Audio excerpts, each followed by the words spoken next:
What is up, Houston Texans fans? Mello Mike here, and let me see if I could channel my inner Rob Schneider for you guys. Nah, we suck again! Man, it has been a trying season for us Houston Texans fans. Texans at 3-5, not exactly the way we anticipated the season going.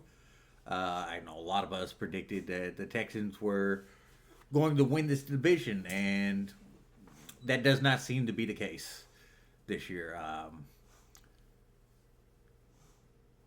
A lot of us are wondering where exactly did this season go wrong for us, and to get to that, you got to get back to the starting point, the off season. There are a lot of things that can happen within the course of a season, but your offense, your defense, they pretty much are what they are in season. Very few times will you see historical data that supports an offense going from very bad to very good. There's marginal improvements in there, but the key to everything that has gone wrong with Houston Texans offense has to go to just a couple of things. First of all, it's going to be personnel selection. You look at what the Houston Texans did with their offensive line.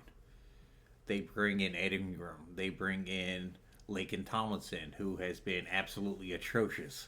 Jake Andrews, another thing where right now we're all pretty much saying that they should be playing Jared Patterson because he is better than Jake Andrews at this point. And then you look at what they did with the offensive tackles. I mean, they spend the money on Cam Robinson. They end up trading him away. They draft Ariante Ursery. He's been having a lot of struggles as a rookie. And they also bring in Trent Brown, who has yet to play a single snap for this team. And has just been on the practice squad, on the injury reserve, and hasn't been doing really much of anything for us. And you wonder, with all the wasted money that Nick Caserio spent in the offseason, could things have gone differently? Could he have done things different? Absolutely. 100%. You look at the money that was wasted with a C.J. Gardner-Johnson, who is no longer on the roster. Nick Neiman, who they spent a lot of money for a special teams player, and it was absolutely baffling. You look at a lot of things that they did. Darrell Taylor, a guy who has been pretty much a healthy scratch, and you're paying him a lot of money to be just a rotational piece to that defense. And somebody that's not even active on the week-to-week roster. So, you're wondering, like, why not invest in something that is going to be meaningful, that is going to improve the offense, the offensive line? Where was that investment at? Why did you spend more money on the defense and the special teams when you're bringing in a first-time play caller, Nick Caley, and you want to give him some support and make sure that he's not operating as he is now with one arm tied behind his back, and give him the best possible solutions that he has, which to me would have started with free agency, going to get some veterans out there. Ryan Kelly was a center that was available, a very good center that signed with Minnesota from our division rival Indianapolis. A veteran center for a young quarterback like CJ Stroud, it does a tremendous amount of things for him. Nothing more important than being able to help him to communicate with the line calls. And I know they want to give CJ more power at the line of scrimmage, have him call out protections and everything. But CJ still needs help out there. He's a young quarterback. And a veteran center would have been one of the best things that they could have done for him outside of getting him a very good playmaking tight end, which just wasn't within reach unless you wanted to go with Colston Loveland. But it's just, there's other options too. Like, could they have avoided rotating left guards and possibly gotten in contact with Kansas City when they were getting ready to trade Joe Thuney to the Chicago Bears? Maybe the Texans could have made an offer there and tried to put an offer in for Joe Thuney. there was a litany of things that we questioned. The running back position. If you knew that Joe Mixon was going to be injured, why did you go with Nick Chubb? Nick Chubb is great as a number two running back. We've seen that this season. He's not what he once was. He's pretty much what I expected him to be, about 70%, 75% of what he used to be. And he just does not have that explosiveness that he used to. And he does not have the power to be able to run through tackles, run over defenders like he was back in the day in Cleveland. You still have Damian Pierce, who has been relegated to just a rotational kick return guy, occupying space on the roster. You held on to John Mechie until you were able to trade him away. You've got Braxton Berrios out there on the roster who's hurt again, and he's been a guy that you basically hardly used this year. There are a lot of things. I mean, you could have went out, you could have signed at running back some better options than Nick Chubb, younger options. Javonte Williams from Denver, who's having himself a hell of a year here in Dallas. Rico Dowdle, who is absolutely tearing it up in Carolina. And at the very least, maybe you could make a call to Carolina and have tried to work out something for Chuba Hubbard. Because he's been proven to be an effective running back in the NFL and giving yourself a better option in a running game. There were things that they could do. The tight end position, where they're dealing with the injuries to Cade Stover, that happened early off into the season. I'm pretty sure Tennessee's entertaining offers right now. Chika Conroe, David Njoku is one that many fans have wanted and would have been a good option. Just something. I mean, Harrison Bryant is absolutely horrible. I get it. You got him for pennies on a dollar for a late round pick. But the guy can't block. He's minimally effective as a receiver. And it's just been absolutely horrible watching him out there. So there are things that could have been done roster construction-wise by Nick Caserio in the offseason. And instead, we get Nick Caserio at a town hall when asked about not addressing the offensive line. And Nick Caserio tells us that they're not worried about it. We shouldn't be either. And it's the second year we've been through this. We hear him downplay all the issues of the offensive line all of last season. Do absolutely nothing to address it besides going bargain shopping. And he tells us it shouldn't be a problem. We shouldn't be worried about it. And yet it's a problem again.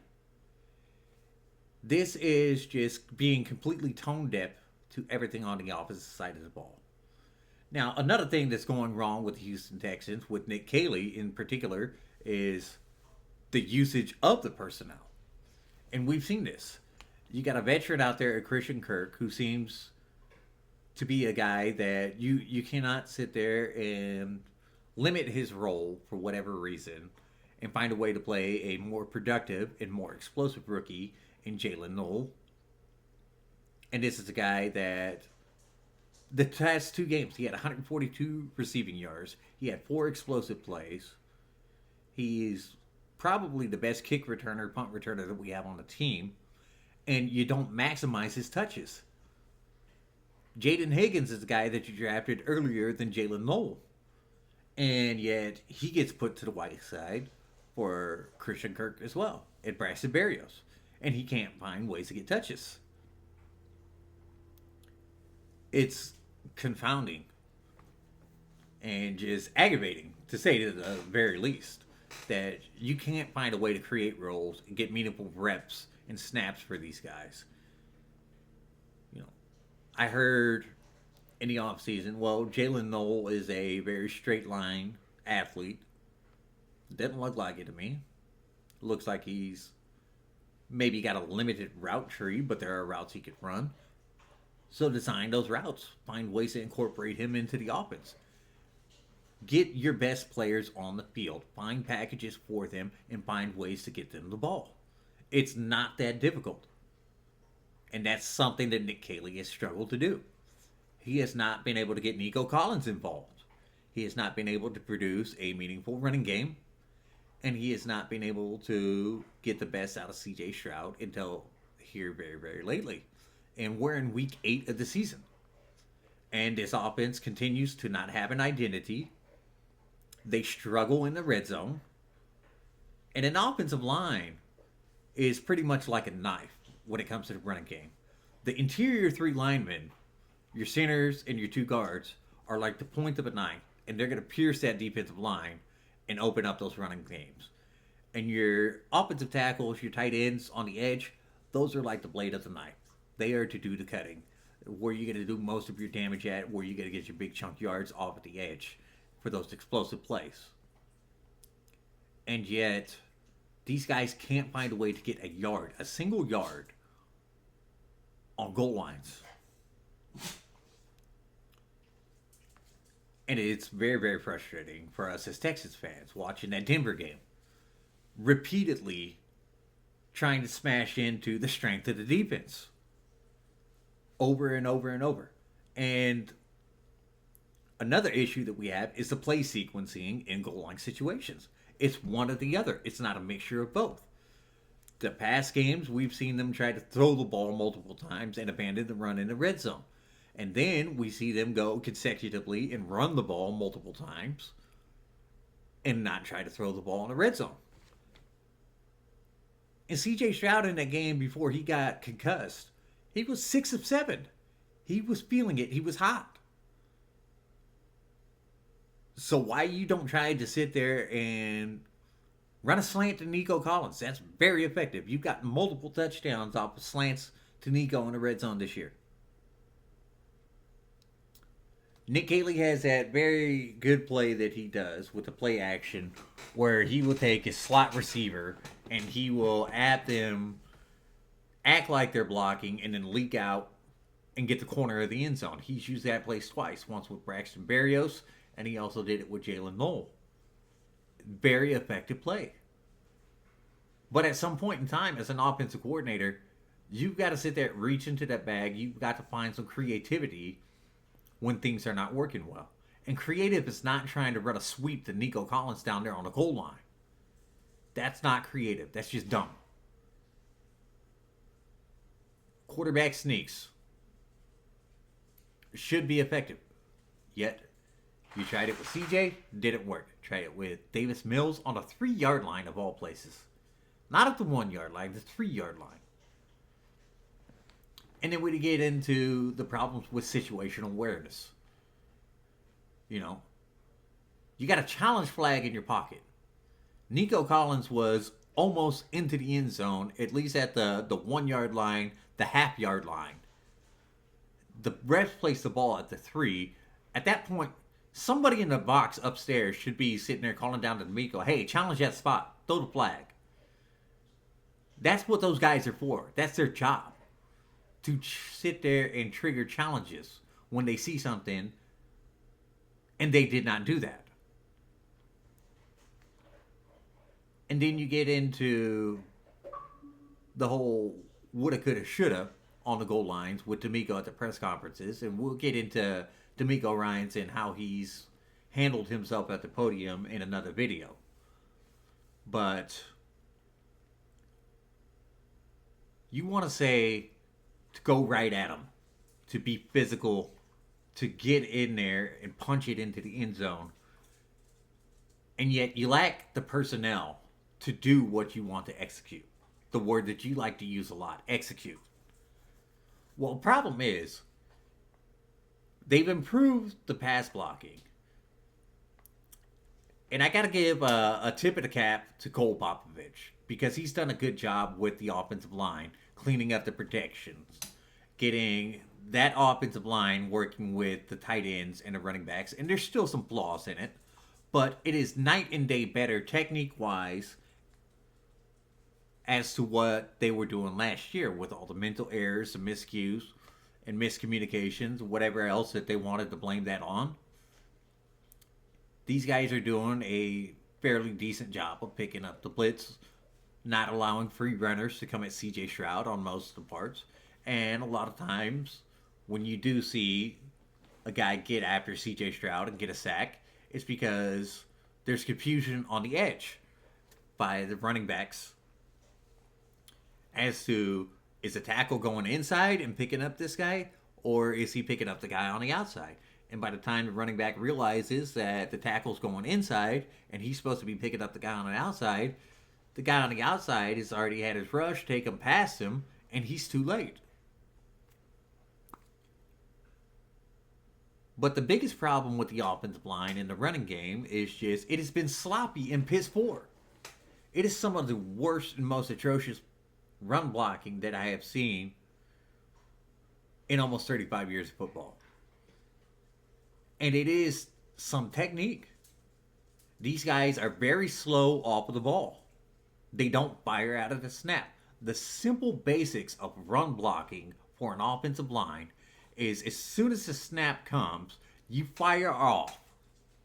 You get low and you come up and you leverage your lineman. You get your hands inside so you can steer or direct him and turn him out and wall him off and allow the running back to proceed past you. Or if you're running the duo like the Texans like to do, then you've got to do the same thing, but you got to split your man at the numbers. One guy's going to sit there, take one side of the numbers. The other guy's going to engage him on the other side of the numbers, and you're going to move him off of the ball in a concentrated effort. But what you see is the linemen are coming off too low on the snap. They're getting shoved to the ground, and the defenders are just walking into the backfield and tackle for loss. It's an execution problem. And then you see them when they try to pull a guard or a tackle and have him come and chip at a defensive tackle coming through the line, and they're too slow to get to the point because the guys just don't have lateral agility and movement skills to be able to hit a moving target. And then you got the running back get stops for a loss. You're behind the sticks. And that's been a problem all season long. You can teach technique and clean everything up, the mental part of it, the technique, handwork, footwork, all that stuff. And you're going to get minimal improvements out of the offensive line. You'll clean up the process as we've seen.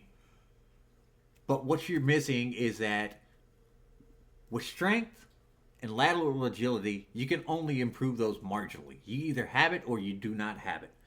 If you want to get stronger, a lot of times the answer is just to add on some weight, get bigger, and you can get marginally stronger. But you're not going to sit there and turn the guy from Revenge of the Nerds into the Incredible Hulk. It's not going to happen. There's not a trainer in the NFL that's going to be able to produce those results. And you see it at the NFL Combine all the time. If a guy wants to get faster, he's going to drop some weight. But there's give and there's take. When you add weight to develop a little bit more strength in your core, you're going to lose some of that quickness. When you drop weight, you're going to get some of that quickness, but you're going to lose some of the power that you have due to the weight. So it will only increase things marginally. It's not going to improve them dramatically. So you have to be able to identify guys that have functional playing strength, appropriate quickness, lateral agility, based upon what you're asking them to do. If you want your guards to pull, they've got to be able to move. And you ideally want them to be a little bit on the bigger side. And that brings us to the part with the scouting of the offensive lineman. You know, so many misses by Nick Caserio in scouting offensive linemen has been something that's gone on in the NFL for decades. And you see teams who do it very, very well. And then you see teams who consistently do it poorly. And it comes down to your scouting department. Scouting in an offensive lineman, you have to know what you're looking for. You have to know what you want out of the position, what skills they need to possess to be able to assign them to a position in the National Football League. Your left tackle has got to be able to function on an island, so he's got to have his foot quickness. He's got to be able to mirror the defender. Left guard is usually used for pulling, so lateral quickness is a thing that he has to have. The center is usually the one that's helping the quarterback out with the line calls. A lot of times he's doing double teams. He's getting up to the second level and moving off of the blocks early to be able to create more lanes for the running back downfield. So you want him to be quick as well. Which is why when you look at the makeup of centers throughout the National Football League, a lot of them tend to be on the smaller side compared to a lot of the guards because of those specific reasons. Your right guard, that's the side where the beef of your offensive line is. Your right guard is usually your guy that is your better run blocker on that offensive line because he is the guy that is lined up across from the nose tackle and has to be able to get pushed in the running game. Your right tackle is generally the strongest guy on the offensive line. He's going to be the guy that walls off the edge on the strong side with the tight end, where you get that extra blocking to create that outside seal and allow you your explosive running games. Know what you are looking for when you are scouting offensive linemen. It's like basically identifying a plant. You start from the feet or the roots. You look at the trunk or his hips and his body for strength. And then you look at the limbs, wingspan, how he uses his hands. It's not a complicated process. And the Texans have failed to do it time and time again. And when you couple all these things together, personnel issues, personnel misusage, and all the coaching blunders that we have going on, the play calling and its lack of creativity, the situational awareness, it's all compounding to create what we've seen to this point in the season, which has been an ineffective offense. If you've watched his team this year, you've seen that the 3 wins that they have, you have 2 banged up teams in the San Francisco 49ers and the Baltimore Ravens without Lamar Jackson. And then you have a cupcake, one of the worst teams in the league, in the Tennessee Titans.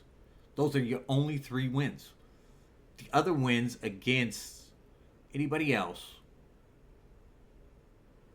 that we have on the schedule that I can see is going to come from those types of teams. Whether it's Jacksonville this week without CJ Stroud, and as bad as his offense has been, who knows how that's going to look. And our leading scorer, Kymie Fairbairn, he's not going to be available in that game. We got another guy coming in there.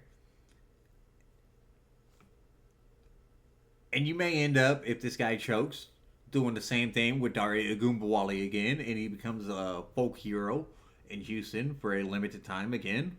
And then that will get him another 3-year contract, as we've seen with Nick Caserio in the past. It's redundant. You may get another win against Tennessee Titans. You may be able to beat the Las Vegas Raiders. You might be able to scratch one out against a banged-up Los Angeles Chargers team, who just added Trevor Pennington as they lost Joe Alt for the season now. And they're without Rashawn Slater. But we're getting into the most difficult part of this schedule. After Tennessee and Jacksonville, you've got the Buffalo Bills coming up. You've got the Kansas City Chiefs. You still got 2 games with the Indianapolis Colts.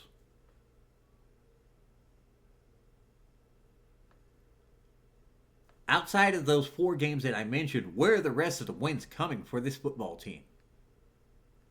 There's not a lot that you can sit there and circle right now. And you're too late in the year to be trying to figure out which personnel you should have out there on the field. That should be done out of training camp.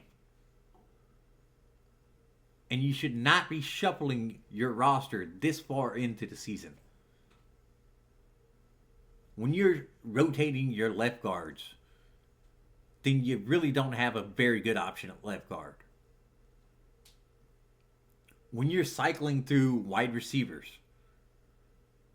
you may have options at wide receiver, but you didn't choose the correct options because Christian Kirk has been banged up, as has been the case throughout his career. Braxton Berrios has been banged up. Meanwhile, Stephon Diggs is tearing it up in New England. The Saints just traded Rashid Shaheem to the Seattle Seahawks, giving them yet another weapon to go with JSN and Cooper Kupp.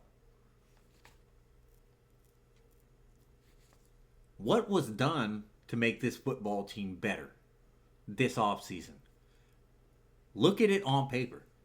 You go from Stephon Diggs to Christian Kirk. That is a downgrade. You look at the offensive line. Ariante Arsary from Laramie Tunsil, from what I see right now, that is a downgrade. As much as I hate to say it, you at least did not have to worry about the left side of the offensive line with Laramie Tunsil out there. I understand it. I support it. It was the right move to make at the time because Laramie Tunsil was a distraction in that locker room. He would be somebody that would interfere with the message that Cole Popovich was trying to teach and send to this offensive line unit. And you wanted that influence out of there. Completely understand that. But then you go from Joe Mixon to Nick Chubb. That's a downgrade. The only upgrade they made was Shaq Mason to Ed Ingram, who has been absolutely phenomenal, and nobody could have predicted it. But Jarrett Patterson to Jake Andrews. Jake Andrews is a downgrade. Laken Tomlinson looks like you just flip-flap Shaq Mason from the right side to the left side. And Titus Howard is the only upgrade you have on the offensive line over Blake Fisher at right tackle. So your offense got worse. Because when you look at it, you drafted 2 rookies in the third and fourth round, or second and third rounds, that you don't use. If you weren't going to use those rookies, why did you invest the draft capital to take them as early as you did when there are other glaring needs on this roster? You already had Christian Kirk. You already had Braxton Berrios. What was the thought process behind that? Why are you drafting players when you were not going to use them? Nick Caley was here. He was in the building when you were at the NFL draft. He was probably right there with him. So it just boggles the mind because if you weren't going to use these guys, you still had holes in your roster construction that you could have used draft picks to fill. Jalen Smith, another one. Another cornerback. Jalen Petre's playing pretty good, and I will happily say that I was wrong about that. I was upset about the extension. I thought he was a liability in coverage. To an extent, he's cleaned that up for the most part. But at Petre, you know you had this in him. You know you were bringing back Tremont Smith before you got to the draft. And yet you go and you invest in another cornerback in the 4th round. Why? There were other players there. The roster construction does not make sense. And it's very confusing for us as Texans fans to be able to point the finger. Was it Nick Caserio running the draft? Making the calls, making the selections? Yes. But we hear, well, when Jalen Smith was on the board, somebody was pounding the table for him. And I think Frank Cross claimed credit for that. But the function of a general manager, when you have a defensive-minded coach, your assignment of talent needs to go to the opposite side of the ball because the defense is his specialty, and when you give him less to work with, he is able to do more with it than a first-time offensive coordinator. That is football logic. You do not handicap a first-time offensive coordinator like you did with Bobby Sloak, like you did with Nick Caley. You essentially went and repeated the same mistakes and recreated the same situation, only worse, with your roster construction. Which will bring us to the case of, with Nick Caserio, this is his 5th season with the Houston Texans. In 5 years, he has not been able to produce a solid running game. He has not been able to produce any hits on offensive line. He's had 17 draft picks on the offensive side of the ball alone since 2023, and he has only hit on two, Nico Collins and CJ Stroud. Tank Dell would be in there if he was not injured. So, excuse me, going back to 2022, not 2023, when they drafted Nico Collins. It does not add up. And we're going to get into the Nick Caserio thing in another video as well. We will talk about D'Amico and Nick and whether or not the McNairs will have to make a difficult decision on their futures at the end of the season if things do not improve. But guys, this was all avoidable. You shouldn't be asking yourself why your football team did not make any moves to improve a roster that has obvious flaws and holes in it at the trade deadline, because the time to have done that was in the draft in April, in free agency before that, in March. And yet, Nick Caserio turns a blind eye to it time and time again and tells us it's not a problem. And we're saying, yes, it is a problem. We're watching the product week after week. We know what football is. We know what we're watching. Don't gaslight us. We're not dumb. So with that, those are my thoughts on what is going wrong and why the Houston Texans absolutely suck right now at this moment. It sucks to be a Texans fan. And right now, it does not look like the situation is getting any better. But we got to sit there and just go along for the ride.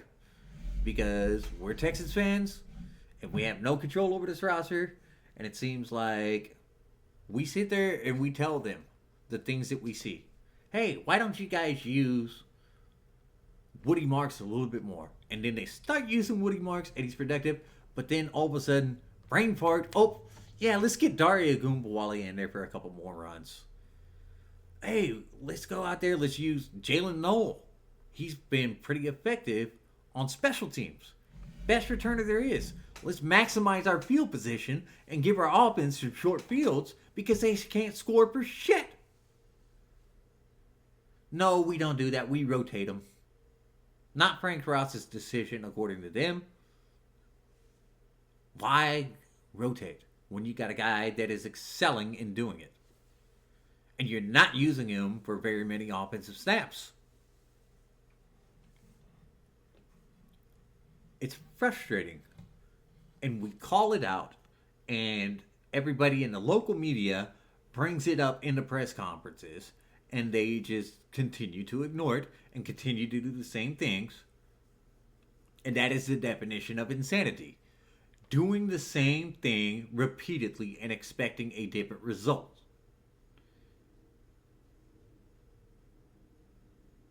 You rotated offensive linemen last year. That didn't produce results. You're doing it again this year. Congratulations. You've had an ineffective running game.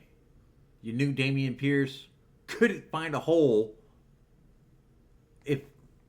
Don't get me started on Dameon Pierce. I mean, guy can't find a hole to save his life. It's absolutely like you got Ray Charles in the backfield, just completely blind. And the wide receiver usage, absolutely puzzling. Blame Ben McDaniels, because according to them, the position coaches determine the rotation. And Ben McDaniels is a guy who, to this point, should be fired. He should have been fired last year.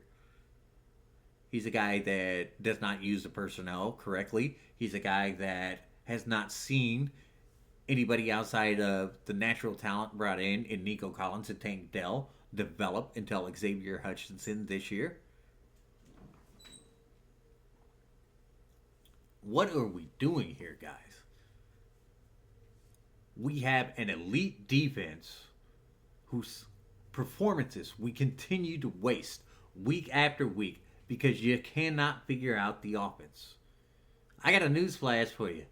If you can't figure it out, there's somebody out there that can. And it's happened to the best coaches. Tony Dungy had it happen to him in Tampa Bay. Couldn't figure it out. Tampa Bay moved off of him. They traded for John Gruden. They won a Super Bowl by keeping Tony Dungy's defense in place and having Gruden come in and fix the offense. Yeah, that happened. And if it can happen to somebody with the prestige of Tony Dungy, it can happen to a DeMeco Ryans.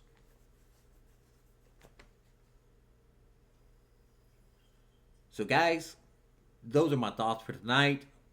It's been a frustrating season, but let's enjoy it. Let's have fun. Even if it's at the expense of our own football team, let's have some jokes. Let's have a good time. Catch you later.